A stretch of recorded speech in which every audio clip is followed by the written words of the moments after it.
Bakit ba kasi nandito ka na naman at ano, dami mong ano, Be, lagi naman ako Hanap siya nandito. buhay. Bumili ako ng pagkain para kay Kuya. Stacy! Ay, ano, Stacy ko! Bumila kita ng fried chicken, yung favorite mo. Gutom ka, Leg? Sino? Gutom ka? Kainin mo. Ayoko dyan, sir. Papalit ako ng diaper. Magugutom ka ba, boy? Hindi, te, busog Kain ako, mo te. yan. Kaya naman sa'yo daw yan eh. Hindi na.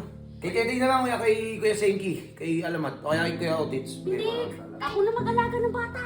Kumain na lang kayo. Kayo na nga lang kumain, busog na ako. Huwag kayong magulo, natutulog yung ba? Matutulog na eh. Tignan ko, ako na. Butchik, huwag ka nga makulit. Huwag mo nga feeling okay ka.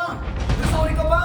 Ano yung papasok ka, okay na lahat? Kulit mo kasi, di mo kayo kulit eh. May galit ba siya? Te, obvious ba? Sinigaw-sigawan ka na nga eh.